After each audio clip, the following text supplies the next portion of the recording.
ಅವೈಜ್ಞಾನಿಕ ಜಸ್ಟಿಸ್ ನಾಗಮೋಹನ್ ದಾಸ್ ಒಳ ಮೀಸಲಾತಿ ವರದಿಯನ್ನ ಧಿಕ್ಕರಿಸಿ ರೋಸ್ಟರ್ ಬಿಂದುವಿನಿಂದ ಬಲಗೈ ಸಮುದಾಯಗಳಿಗೆ ಶಿಕ್ಷಣ ಮತ್ತು ಉದ್ಯೋಗದಲ್ಲಿ ಆಗುತ್ತಿರುವ ಅನ್ಯಾಯವನ್ನು ಖಂಡಿಸಿ 17/3/2026 ಬೃಹತ್ ಪ್ರತಿಭಟನೆಗೆ ಬಲಗೈ ಸಮುದಾಯಗಳ ಒಳ ಮೀಸಲಾತಿ ಹೋರಾಟ ಸಮಿತಿ ಬೀದರ್ ವತಿಯಿಂದ ಕರೆಯನ್ನು ನೀಡಿದ್ದು, ಅದರ ಪ್ರಚಾರಾರ್ಥವಾಗಿ ಬೀದರ್ನಲ್ಲಿ ಇವತ್ತು ಡಾ. BR ಅಂಬೇಡ್ಕರ್ ವೃತ್ತದ ಹತ್ತಿರ ಬೃಹತ್ ಪ್ರತಿಭಟನೆ ಕರಪತ್ರವನ್ನು ಬಿಡುಗಡೆ ಮಾಡಿದರು. ರಾಜ್ಯದಲ್ಲೇ ಅವೈಜ್ಞಾನಿಕ ಜಸ್ಟಿಸ್ ನಾಗಮೋಹನ್ ದಾಸ್ ಒಳ ಮೀಸಲಾತಿ ವರದಿಯಿಂದ ಸೃಷ್ಟಿಯಾದ ಗೊಂದಲ ಪ್ರವರ್ಗ ಬಿ ಹಾಗೂ ಪ್ರವರ್ಗ ಸಿ ಸಮುದಾಯಗಳಿಗೆ ಶೈಕ್ಷಣಿಕ ಹಾಗೂ ಉದ್ಯೋಗದಲ್ಲಿ ಅನ್ಯಾಯವಾಗ್ತಾ ಇದೆ. ಯಾವುದೇ ಸಮುದಾಯದ ಹಕ್ಕನ್ನು ನಾವು ಕೇಳ್ತಾ ಇಲ್ಲ. ನಮಗೆ ದಕ್ಕಬೇಕಾದ ಮೀಸಲಾತಿ ನೈತಿಕವಾಗಿ ಕೇಳುವುದು ನಮ್ಮ ಸ್ವಾಭಿಮಾನದ ಹಕ್ಕಾಗಿದೆ.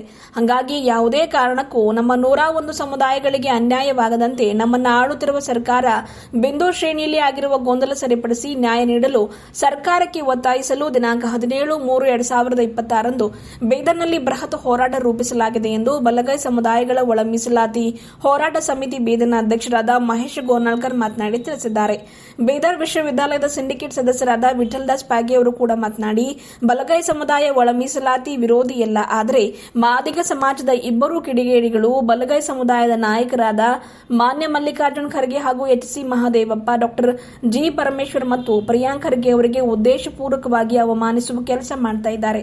ನಮ್ಮಲ್ಲಿ ದ್ವೇಷ ಬೆಳೆಸುವ, ಅಶಾಂತಿ ಮೂಡಿಸುವ ವ್ಯಕ್ತಿಗಳಿಗೆ ತಕ್ಕ ಉತ್ತರ ನೀಡುತ್ತೇವೆ ಎಂದರು. ಹಿರಿಯರಾದ ಡಾ. ಕಾಶಿನಾಥ ಚಲುವ ಅವರು ಮಾತನಾಡಿ, 17ರಂದು ನಡೆಯುವ ಹೋರಾಟ ನಮ್ಮ ಮಕ್ಕಳ ಉಜ್ವಲದ ಭವಿಷ್ಯಕ್ಕಾಗಿ ನಾವು ಮಾಡ್ತಾ ಇದ್ದೇವೆ. ಬೀದರ್ ಜಿಲ್ಲೆಯ ಮಹಾಜನತೆ ಡಾ. ಬಾಬಾ ಸಾಹೇಬ್ ಅಂಬೇಡ್ಕರ್ ಅವರ ಅನುಯಾಯಿಗಳು ಎಲ್ಲಾ ಕೆಲಸ ಕಾರ್ಯಗಳನ್ನು ಬದಿಗಿಟ್ಟು ಹೆಚ್ಚಿನ ಸಂಖ್ಯೆಯಲ್ಲಿ ಭಾಗವಹಿಸಬೇಕು ಎಂದರು. ಬಲಗೈ ಸಮುದಾಯಗಳ ಒಳ ಮೀಸಲಾತಿ ಹೋರಾಟ ಸಮಿತಿಯ ಕಾರ್ಯಕಾರಿ ಸಮಿತಿ ಸದಸ್ಯರಾದ ಅರುಣ್ ಪಟೇಲ್, ಸಂಜೀವ್ ಕುಮಾರ್ ಸಾಗರ್, ಪವನ್ ಮಿಠಾರೆ, ಪ್ರಕಾಶ್ ರಾವುಣ್, ರಾಹುಲ್ ಢಾಂಗೆ, ವಿನೋದ್ ಬಂದ್ಗೆ, ಪ್ರದೀಪ್ ನಾಟಿಕರ್, ಸೂರ್ಯಕಾಂತ್ ಸಾದುರೆ, ಭೀಮರಾವ್ ಮಾಲ್ಗತ್ತಿ, ಪ್ರಮುಖರಾದ ಶಿವಕುಮಾರ್ ನೀಲ್ಕಟ್ಟಿ, ರಾಜ್ಕುಮಾರ್ ಮೂಲ್ಭಾರತಿ, ಸಂಜು ಕುಮಾರ್ ಮೇತ್ರೆ, ಉದಯ್ ನಾಯಕ್, ಮುಖೇಶ್ ರಾಯ್, ಸುನೀಲ್ ಡೋಳೆ, ಮಲ್ಲಿಕಾರ್ಜುನ್ ಮೋಳ್ಕೆರೆ, ಶಿವಕುಮಾರ್ ತುಂಗಾ, ಧನರಾಜ್ ಮುಸ್ತಫರ್, ಸಂದೀಪ್ ಕಾಂಟೆ, ಸತೀಶ್ ಲಕ್ಕಿ, ಪುಟ್ಟು ದೇನೆ, ಶರಣು ಫುಲೆ, ಪ್ರವೀಣ್ ಕರಂಜೆ ಔರಾದ್, ದಿನೇಶ್ ಶಿಂದೆ, ಸಂತೋಷ್ ಸೂರ್ಯವಂಶಿ, ವಿಠ್ಠಲ್ ಕಾಂಬ್ಳೆ, ಲಕ್ಷ್ಮಣ್ ಶೇರಿಕಾರ, ತುಕಾರಾಂ ಯರ್ನಳ್ಳಿ, ದಿಲೀಪ್ ಸನ್ನೂರ್ಕರ್, ಶ್ರೀನಿವಾಸ್ ದಯಾಳ್, ಮಹಿಳಾ ಮುಖಂಡರಾದ ಸುಧಾಮಣಿ ಗುಪ್ತಾ, ಗಂಗಮ್ಮ ಫುಲೆ, ರಂಜಿತಾ ಜೈನೂರ್, ಮಹಾದೇವಿ ನೀಲಕಟ್ಟಿ ಸೇರಿದಂತೆ ಇನ್ನಿತರರು ಇದ್ದರು. ಡಾಕ್ಟರ್ ಬಾಬಾ ಸಾಹೇಬ್ ಅಂಬೇಡ್ಕರ್ ವೃತ್ತದಲ್ಲಿ ಬಲಗೈ ಸಮುದಾಯಗಳ ಒಳ ಮೀಸಲಾತಿ ಹೋರಾಟ ಸಮಿತಿ ವತಿಯಿಂದ ಏನು ದಿನಾಂಕ 17/3/2026 ನಾವು ಬೀದರ್ ಜಿಲ್ಲೆ ಬೀದರ್ ನಗರದಲ್ಲಿ ಬೃಹತ್ವಾದ ಒಂದು ಪ್ರತಿಭಟನೆಯನ್ನು ಹಮ್ಮಿಕೊಂಡಿದ್ದೇವೆ. ಯಾವಾಗೋಸ್ಕರ ಅಂತಂದರೆ ಅವೈಜ್ಞಾನಿಕ ಜಸ್ಟಿಸ್ ನಾಗಮೋಹನ್ ದಾಸ್ ವರದಿಯಿಂದ ಏನು ಬಲಗೈ ಸಮುದಾಯಕ್ಕೆ ಅದು ಒಂದು ಮರಣ ಶಾಸನವಾಗಿದೆ. ಅದರಿಂದ ನಮ್ಮ ಬದುಕು ಪೂರ್ತಿ ನಾವು ಇದ್ದು ಸತ್ತಂಗೆ ಮಾಡಿದ್ದಾರೆ ನಾಗಮೋಹನ್ ದಾಸ್ ಅವರು. ನಮಗೆ ಆ ಒಂದು ರೋಸ್ಟರ್ ಬಿಂದುದಿಂದ ನಮ್ಮ ನೌಕರಿನೂ ಸಿಗ್ತಾಯಿಲ್ಲ, ಒಳ್ಳೆಯ ವಿದ್ಯಾಭ್ಯಾಸ ಸಿಗ್ತಾಯಿಲ್ಲ, ನಮಗೆ ಒಳ್ಳೆಯ ಶಿಕ್ಷಣ ಸಿಗ್ತಾಯಿಲ್ಲ. ಯಾಕೆ ಈ ಒಂದು ದುಶ್ಮನಿ ನಮ್ಮ ಬಲಗೈ ಸಮುದಾಯದಿಂದ ಇಟ್ಕೊಂಡಾರ ನಮ್ಮ ಯಾರು ಅಂದರೆ ನಾಗಮೋಹನ್ ದಾಸ್ ಅವರು ಮತ್ತು ಸರ್ಕಾರ ಅನ್ನೋದು ಪ್ರಶ್ನೆ ಮಾಡಲಿಕ್ಕೆ ನಾವು 17ನೇ ತಾರೀಕು ಇಡೀ ಬೀದರ್ ಜಿಲ್ಲೆ ಎಲ್ಲ ಬೌದ್ಧ ಉಪಾಸಕರು ಡಾಕ್ಟರ್ ಬಾಬಾ ಸಾಹೇಬ್ ಅಂಬೇಡ್ಕರ್ ಅನುಯಾಯಿಗಳೆಲ್ಲ ಸೇರಿಕೊಂಡು ನಾವು ಸರ್ಕಾರಕ್ಕೆ ಪ್ರಶ್ನೆ ಮಾಡ್ತಾಯಿದ್ದೀವಿ. ಯಾವುದೇ ಕಾರಣಕ್ಕೂ ಯಾವುದೇ ಒಂದು ಹುದ್ದೆ ಕೊಟ್ಟರೆ ಯಾರಿಗೂ ತಾರತಮ್ಯ ಆಗಬಾರ್ದು, ಯಾರಿಗೂ ಅನ್ಯಾಯ ಆಗಬಾರ್ದು. ಏನು ಶೆಡ್ಯೂಲ್ ಕಾಸ್ಟ್ನಲ್ಲಿ 101 ಜಾತಿ ಇದ್ದೀವಿ, 101 ಜಾತಿಗೂ ಸರಿಸಮಾನಾಗಿ ಒಂದು ಪಾಲು ಸಿಗಬೇಕನ್ನೋ ನಿಟ್ಟಿನಲ್ಲಿ ಹೋರಾಟ ಮಾಡ್ತಾಯಿದ್ದೀವಿ. ಈ ಹೋರಾಟ ಯಾವುದೇ ಒಂದು ಸಮಿತಿಯ ನಾಯಕರದಲ್ಲ, ಇದು ಈ ಜಿಲ್ಲೆಯ ನಾಯಕರದು, ಇಡೀ ರಾಜ್ಯದ ನಾಯಕರ ಹೋರಾಟ. ಬಲಗೈ ಸಮುದಾಯದ ನೌಕರಸ್ಥರ ಅಣ್ಣ ತಮ್ಮರು, ಮಹಿಳೆ ಅಕ್ಕ ತಂಗಿಯರು, ಈ ವಿದ್ಯಾರ್ಥಿಗಳು ಯಾರು ನೌಕರಿ ಸಿಗಬೇಕಂತೇಳಿ ಹೋರಾಟ ಮಾಡ್ತಾಯಿದ್ರಿ, ವಿದ್ಯಾಭ್ಯಾಸ ಮಾಡ್ತಾಯಿದ್ರಿ, ಪರಿಶ್ರಮ ಪಡ್ತಾಯಿದ್ರಿ. 17ನೇ ತಾರೀಕಿಗೆ ವಿದ್ಯಾರ್ಥಿಗಳು, ವಿದ್ಯಾರ್ಥಿನಿಯರು, ಯುವಕರು, ಪಾಲಕರು ಪ್ರತಿಯೊಬ್ಬರ ಹೋರಾಟ ಇದು. ಯಾರು ನಾವು ಮುಖಂಡರು ಕೇವಲ ನಾವು ಕೆಲಸ ಮಾಡಲಿಕ್ಕೆ ಮಾತ್ರ ನಾವು ಇದು ಹೋರಾಟ. ನಾವು ಒಂದು ವೇಳೆ ಮೌನ ವಹಿಸಿದ್ರೆ ನಾವು ಯಾರು ಇಲ್ಲ ಸತ್ತಿದ್ದಾರೆ ಅಂತ ತಿಳ್ಕೊತಾರ, ಇವರು ಧ್ವನಿ ಇಲ್ಲ ಅಂತ ತಿಳ್ಕೊತಾರ. ನಾವು ಧ್ವನಿ ಪ್ರಶ್ನೆ ಕೇಳಬೇಕಾಗ್ಯದ, ಧ್ವನಿ ಕೆತ್ತಬೇಕಾಗ್ಯದ. ಇಲ್ಲದು ಸರ್ಕಾರ ನಮಗೆ ಒಯ್ದು ಗಾರಿ ಕೆದ್ರಿ ಮಣ್ಣು ಮಾಡಿಬಿಡ್ತಾರೆ. ಅದಕ್ಕೆ ಕಳಕಳಿಯನ್ನು ಮನವಿ ಮಾಡ್ಕೊತೀವಿ. ಬಲಗೈ ಸಮುದಾಯದ ನಮ್ಮ SC ಸಮುದಾಯದ ಎಲ್ಲ ಅಣ್ಣ ತಮ್ಮಂದ್ರಿಗೆ ಕಳಕಳಿ ಮನವಿ ಮಾಡ್ಕೊತೀನಿ. 17 ತಾರೀಕಿಗೆ ನೀವು ಏನೇನು ಕೆಲಸ ಮಾಡ್ತೀರಿ, ಕೂಲಿ ಕಾರ್ಮಿಕರಿದ್ರು, ನೀವು ನೌಕರಿ ಅದನೋ, ನೀವೆಲ್ಲರೂ ನೌಕರಿ छुट्टी ಕೊಟ್ಟು ನೀವೆಲ್ಲರೂ ಈ ಹೋರಾಟದಲ್ಲಿ ಬಂದು ನೀವು ಸರ್ಕಾರಕ್ಕೆ ಪ್ರಶ್ನೆ ಮಾಡಬೇಕು. ಇಲ್ಲೋದ್ರೆ ನಮ್ಮ ಮಕ್ಕಳಿಗೆ ನಾವೆಲ್ಲ ಅನ್ಯಾಯ ಮಾಡ್ದಂಗೆ, ಅವ್ರಿಗೆ ಮೋಸ ಮಾಡ್ದಂಗೆ, ಅವ್ರಿಗೆ ದ್ರೋಹ ಮಾಡ್ದಂಗೆ, ಒಂದು ವೇಳೆ ನಮ್ಮ ಮಕ್ಕಳ ನಮ್ಮ ಮುಂದಿನ ಪೀಳಿಗೆಯ ಉಜ್ವಲ ಭವಿಷ್ಯಕ್ಕೆ ನಾವು ಸಹಾಯ ಮಾಡಲಿಲ್ಲ, ಅವ್ರಿಗೆ ಬೆಂಬಲಾಗಿ ನಿಲ್ಲಿಲ್ಲ ಅಂದರೆ ನಮಗೆ ಅವ್ರು ಶಾಪ ತಡ್ತದ. ಹಾಗಾಗಿ ನಾವು 17ನೇ ತಾರೀಕಿಗೆ ನಾವು ಸಪೋರ್ಟ್ ಮಾಡಬೇಕಾದ. ನಮ್ಮ ಮಕ್ಕಳು ಇದ್ದಾರೆ, ನಮಗೂ ಪಾಲು ಬೇಕು, ನ್ಯಾಯಯುತ ಪಾಲು ಬೇಕು. ನಮ್ಗೆ ಯಾರಿಗೆ ದ್ರೋಹ ಮಾಡೋದಿಲ್ಲ, ಯಾರಿಗೆ ಅಪೋಸ್ ಮಾಡೋದಿಲ್ಲ. ಅದರ ಉದ್ದೇಶಪೂರ್ವಕವಾಗಿ ಕೆಲವೊಬ್ಬರು ಕಿಡಿಗೇಡಿಗಳು ನಮ್ಮ ಬಲಗಾಯ ಸಮುದಾಯದ ನಾಯಕರಿಗೆ, ಸಚಿವರಿಗೆ, ನಮ್ಮ ಮಾನ್ಯ ಖರ್ಗೆ ಸಾಹೇಬರಿಗೆಲ್ಲ ಅವಾಚ್ಯ ಶಬ್ದಗಳಿಂದ ಅನ್ಯಾಯ ಮಾಡುವಂಥ ಕೆಲಸ, ಅವರ ಮನಸ್ಸಿಗೆ ಒಂದು ತೇಜೋಧನೆ ಮಾಡುವಂಥ ಕೆಲಸ ಕೆಲವೊಬ್ಬರು ಮಾಡ್ತಾಯಿದ್ದಾರೆ. ಅವರಿಗೂ ಕೂಡ 17ನೇ ತಾರೀಕಿಗೆ ತಕ್ಕ ಉತ್ತರ ನಮ್ಮ ವೇದಿಕೆಯಿಂದ ಕೊಡ್ತೀವಿ. ಹಾಗಾಗಿ 17ನೇ ತಾರೀಕಿಗೆ ಹೆಚ್ಚಿನ ಸಂಖ್ಯೆಯಲ್ಲಿ ಜನರು ಬಂದು ಈ ಹೋರಾಟದಲ್ಲಿ ಭಾಗವಹಿಸಬೇಕು. ಇವತ್ತು ಕರಪತ್ರ ಬಿಡುಗಡೆ ಮಾಡ್ತಾಯಿದ್ವಿ. ನಮ್ಮೆಲ್ಲ ಹೋರಾಟಗಾರರು ಪ್ರತಿಯೊಬ್ಬರು 100 ಜನ 1000 ಜನರಿಗೆ ಈ ಹೋರಾಟದಲ್ಲಿ ಭಾಗವಹಿಸುವಂಥ ಕೆಲಸ ನಾವೆಲ್ಲ ಹೋರಾಟಗಾರರು ಮಾಡಬೇಕಾಗ್ಯದ. ಇವತ್ತು ಕರಪತ್ರ ಬಿಡುಗಡೆ ಮಾಡಿದ್ದೀವಿ. ಹಾಗಾಗಿ ಇನ್ನೊಮ್ಮೆ ನಾವೆಲ್ಲ ಕಳಕಳಿಯಿಂದ ಮನವಿ ಮಾಡ್ಕೊತೀವಿ, 17 ತಾರೀಕಿಗೆ ಸಾವಿರಾರು ಜನ ಹೋದ ಸರ್ನು ಒಳ ಮೀಸಲಾತಿ ಹೋರಾಟ ನಮ್ಮ ಬೀದರ್ ಮಾದರಿಯಾಗಿ ನಮಗೆ ನ್ಯಾಯ ಸಿಕ್ಕಿತ್ತು. ಈ ಬಾರಿನೂ ನಮಗೆ ಅನ್ಯಾಯ ಆಗಲ್ದು. ಯಾಕಂದ್ರೆ ನಮ್ಮ ಜನ ಸಾವಿರಾರು ಸಂಖ್ಯೆಯಲ್ಲಿ ಬಂದು ಪ್ರಶ್ನೆ ಮಾಡಿದಾಗ ನಮಗೆ ನ್ಯಾಯ ಸಿಗ್ತದೆ ಅಂತೇಳಿ ಭರವಸೆ ಇದೆ. ಹಾಗಾಗಿ ಎಲ್ಲರಿಗೂ ಮತ್ತೊಮ್ಮೆ ಮಗದೊಮ್ಮೆ ಕಳಕಳಿ ಮಾಡ್ಕೊತೀನಿ. ಹೆಚ್ಚಿನ ಸಂಖ್ಯೆಯಲ್ಲಿ 17ನೇ ತಾರೀಕಿಗೆ ಬೀದರ್ನಾಗ ಬಾಬಾ ಸಾಹೇಬ್ ಅಂಬೇಡ್ಕರ್ ಚೌಕಿನ ಬಲ್ 11 ಗಂಟೆ ಬರಬೇಕಂತ ನಾನು ಮಹೇಶ್ ಗೋರ್ನಾಳ್ಕರ್, ಅಧ್ಯಕ್ಷರು ಬಲಗೈ ಸಮುದಾಯಗಳ ಒಳ ಮೀಸಲಾತಿ ಹೋರಾಟ ಸಮಿತಿಯಿಂದ ಮನವಿ ಮಾಡ್ಕೊತೀನಿ. ನಮೋ ಬುದ್ಧ, ಜೈ ಭೀಮ್. ಇವತ್ತು ದಿನಾಂಕ 17/3/2026 ಬೀದರ್ನಲ್ಲಿ ಬಲಗೈ ಸಮುದಾಯದ ವತಿಯಿಂದ ಹಮ್ಮಿಕೊಂಡಿರುವ ಬೃಹತ್ ಪ್ರತಿಭಟನೆಯಲ್ಲಿ ಭಾಗಿಯಾಗುವುದಕ್ಕಾಗಿ ಕರಪತ್ರವನ್ನು ಬಿಡುಗಡೆ ಮಾಡುವುದಕ್ಕಾಗಿ ಡಾಕ್ಟರ್ ಬಾಬಾ ಸಾಹೇಬ್ ಅಂಬೇಡ್ಕರ್ ಸರ್ಕಲ್ನಲ್ಲಿ ಸೇರಿದ್ದೇವೆ.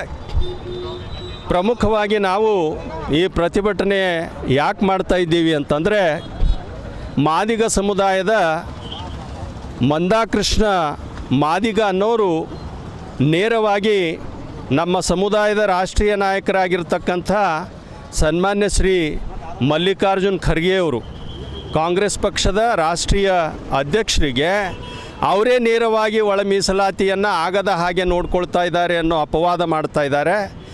ಅವರ ಈ ಹೇಳಿಕೆಗೆ ನಾವು ಖಂಡನೆಯನ್ನು ಸೂಚಿಸ್ತೇವೆ.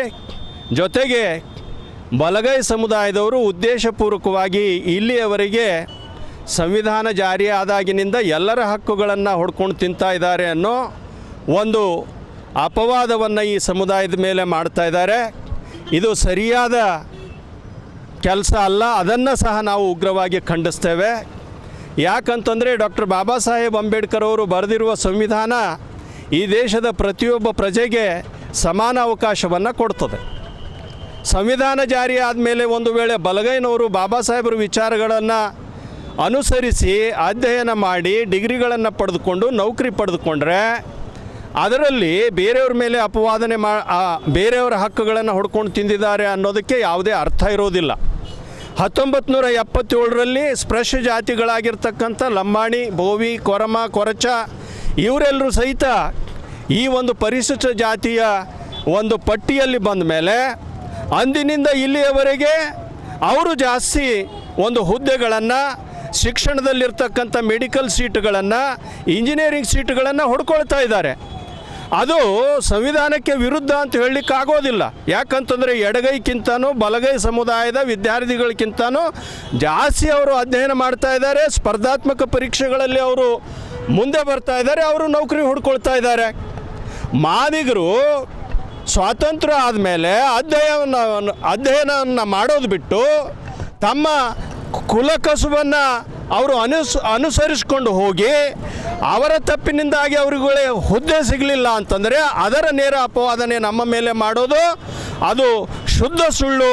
ಆ ರೀತಿಯಾಗಿ ಮಾಡೋದ್ರ ಮುಖಾಂತರ ಕೆಲವು ಮಾದಿಗ ಸಮುದಾಯಕ್ಕೆ ಸೇರಿರ್ತಕ್ಕಂಥ ರಾಜ್ಯ ಮಟ್ಟದ ನಾಯಕರು ನಮ್ಮ ಸಚಿವರುಗಳನ್ನು ಡಾಕ್ಟರ್ ಎಚ್.ಸಿ. ಮಹಾದೇವಪ್ಪ ಆಗಿರ್ಬೋದು, ಡಾಕ್ಟರ್ ಪರಮೇಶ್ವರ್ ಸಾಹೇಬರಾಗಿರ್ಬೋದು, ಪ್ರಿಯಾಂಕ್ ಖರ್ಗೆ ಆಗಿರ್ಬೋದು, ಇವರನ್ನು ಉದ್ದೇಶಪೂರ್ವಕವಾಗಿ ಖಳರಂತೆ ಅವರು ಚಿತ್ರಿಸ್ತಾ ಇದ್ದಾರೆ, ಅವರ ಅಪಮಾನವನ್ನು ಮಾಡ್ತಾ ಇದ್ದಾರೆ.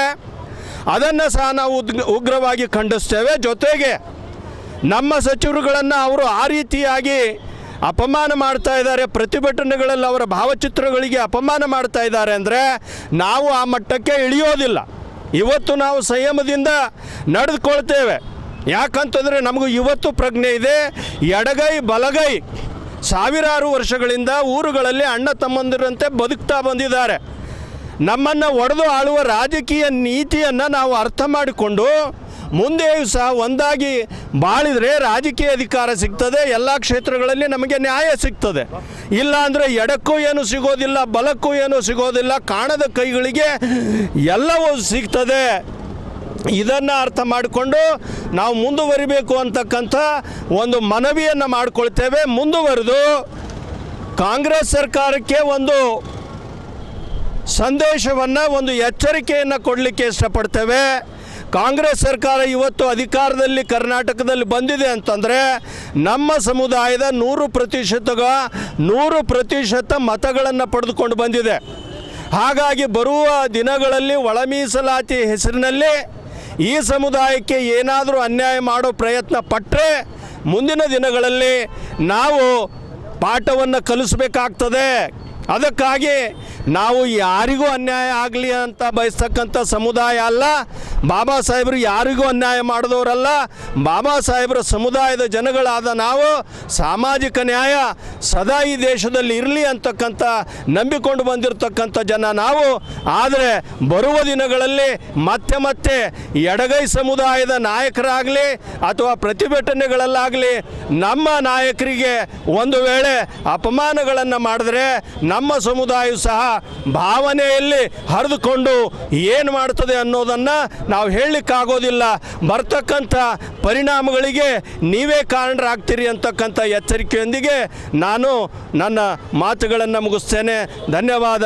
ಜೈ ಭೀಮ್, ನಮೋ ಬುದ್ಧಾಯ. ವಿಠ್ಠಲ್ದಾಸ್ ಪ್ಯಾಗೆ. ನಾನು ಬೀದರ್ ವಿಶ್ವವಿದ್ಯಾಲಯದ ಸಿಂಡಿಕೇಟ್ ಸದಸ್ಯ, ಜೊತೆಗೆ ಸಾಮಾಜಿಕ ಕಳಕಳಿ ಉಳ್ಳತಕ್ಕಂಥ ಒಬ್ಬ ನಾಗರಿಕ. ಧನ್ಯವಾದಗಳು.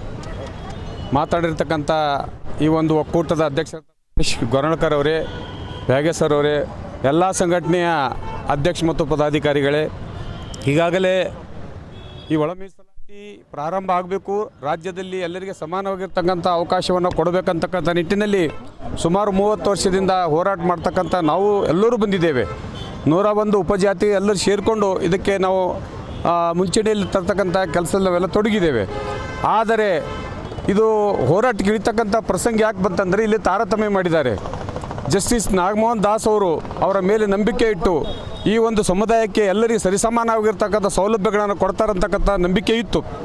ಆದರೆ ಅವರು ಸರಿಸಮಾನವಾಗಿರ್ತಕ್ಕಂಥ ವ್ಯವಸ್ಥೆ ಮಾಡದೆ ಒಂದೇ ಒಂದು ಜಾತಿಗೆ ಸೀಮಿತ ಇಟ್ಕೊಂಡು ಅವರಿಗೆ ಸೌಲಭ್ಯ ಕೊಡ್ತಕ್ಕಂಥದ್ದು ಅವಕಾಶ ಮಾಡಿಕೊಟ್ಟಿದ್ದಕ್ಕಾಗಿ ಎಲ್ಲರೂ ಇದ್ರ ಬಗ್ಗೆ ತಿಳ್ಕೊಂಡು ಪ್ರತಿಭಟನೆ ಮಾಡ್ತಕ್ಕಂಥ ವ್ಯವಸ್ಥೆ ನಾವು ಮಾಡಿದ್ದೇವೆ. ದಿನಾಂಕ 17 ಮಾರ್ಚ್ 2026ರಂದು ಈ ಬೃಹತ್ ಪ್ರತಿಭಟನೆ ಆಗ್ತದೆ. ತದನಂತರ 25 ಮಾರ್ಚ್ 2026ರಂದು ಬೆಂಗಳೂರಿನಲ್ಲಿ ಅಲ್ಲಿ ನಮ್ಮದು ಫ್ರೀಡಮ್ ಪಾರ್ಕ್ದಲ್ಲಿ ಅಲ್ಲಿ ಬೃಹತ್ವಾಗಿರ್ತ ರಾಜ್ಯಾದ್ಯಂತ ಎಲ್ಲ ಜಿಲ್ಲೆಯ ಎಲ್ಲ ಪದಾಧಿಕಾರಿಗಳು, ಬಲ ಸಮುದಾಯದ ಮತ್ತು ಎಲ್ಲ ನಮ್ಮ ನಾಯಕರು ಬರ್ತಲಿದ್ದಾರೆ. ಅವತ್ತಲ್ಲಿ ಪ್ರತಿಭಟನೆ ಆಗ್ತದೆ. ಇದರ ಮುಖ್ಯ ಉದ್ದೇಶ ಯಾಕೆ ಇದು ಹೊರಗೆ ಬಂತಂದರೆ, ಈಗಾಗಲೇ ಧಾರವಾಡ ವಿಶ್ವವಿದ್ಯಾಲಯದಲ್ಲಿ ಕೃಷಿ ಇಲಾಖೆಯಲ್ಲಿರ್ತಕ್ಕಂಥ ಸುಮಾರು 36 ಹುದ್ದೆಗಳಲ್ಲಿ 9 ಹುದ್ದೆಗಳಿಗೆ ಎಡಪಂಥದವರಿಗೆ ಆ ಹುದ್ದೆಗಳನ್ನು ಕೊಟ್ಟಿದ್ದಾರೆ. ಹಾಗಾಗಿ ನಮ್ಮ ಜನ ಎಚ್ಚೆತ್ತುಕೊಂಡು ಇದು ಅನ್ಯಾಯ ಆಗ್ತಾಯಿದೆ. 9 ಹುದ್ದೆಗಳನ್ನು ಇದು ಎ ಗುಂಪಿಗೆ ಕೊಟ್ಟಿದ್ದಾರೆ ಅಂದರೆ ಬಿ ಮತ್ತು ಸಿ ಗುಂಪಿಗೆ ಅನ್ಯಾಯ ಆಗಿದೆ ಅಂತಕ್ಕಂಥದ್ದು ಮುಖ್ಯ ಉದ್ದೇಶ. ಹಾಗಾಗಿ ಇದಕ್ಕೆ ಹೋರಾಟ ಮಾಡಿದ್ರೆ ಮುಂದೆ ನಮಗೆ ನ್ಯಾಯ ಸಿಗ್ತದೆ. ಈಗಾಗಲೇ ನಮ್ಮ ಪ್ಯಾಗೆ ಸರ್ ಹೇಳಿದ ಪ್ರಕಾರ 1971ರಲ್ಲಿ ಒಂದು ಬೇರೆ ರಾಜ್ಯದಲ್ಲಿ ಎಲ್ಲಿ ನಮ್ಮ ಪರಿಶಿಷ್ಟ ಜಾತಿಯಲ್ಲಿ ಇಲ್ಲ, ಆದರೆ ನಮ್ಮ ಕರ್ನಾಟಕದಲ್ಲಿ ಪರಿಶಿಷ್ಟ ಜಾತಿಯಲ್ಲಿ ಬಂದು ಇರ್ತಕ್ಕಂಥ ಎಲ್ಲ ಸೌಲಭ್ಯಗಳನ್ನು ಪಡ್ಕೊಂಡಿದ್ದಾರೆ. ಅದೇ ಪರಿಸ್ಥಿತಿಯನ್ನು ಬೇರೆ ಸಮುದಾಯದವರು ಪಡ್ಕೋತಾರೆ. ನಮ್ಮ ಬಲ ಸಮುದಾಯದವರಿಗೆ ನಮಗೆ ಅನ್ಯಾಯ ಆಗ್ತದೆ ಅನ್ನೋ ಉದ್ದೇಶದಿಂದ ನಾವು ಇವತ್ತಿನ ದಿವಸ ಕರಪತ್ರ ಬಿಡುಗಡೆ ಮಾಡ್ತಾ ಇದ್ದೇವೆ. ಹಾಗಾಗಿ ಇದರದ್ದು ಎಲ್ಲರ ಬೆಂಬಲಿದೆ. ಇದಕ್ಕೆ ನಮಗೆ ಯಾರು ವಿರೋಧಿಲ್ಲ. ನಾವು ನ್ಯಾಯಕ್ಕಾಗಿ ಹೋರಾಟ ಮಾಡ್ತಾ ಇದ್ದೇವೆ. ಈ ಹೋರಾಟದ ಸುದ್ದಿಯನ್ನು ಎಲ್ಲ ಹಿಡ್ಕ ತಾವು ಪ್ರಚಾರ ಮಾಡಬೇಕು ಮತ್ತು ಎಲ್ಲರಿಗೆ ಅವಕಾಶ ಮಾಡಿಕೊಡ್ಬೇಕಂತಕ್ಕಂಥ ಮಾತನ್ನು ಹೇಳಿ ನಾನು ಮಾತು ಮುಗಿಸ್ತೇನೆ. ನಾನು ಡಾಕ್ಟರ್ ಕಾಶಿನಾಥ್ ಚೆಲ್ವ, ಸಾಹಿತಿಗಳು, ಬೀದರ್.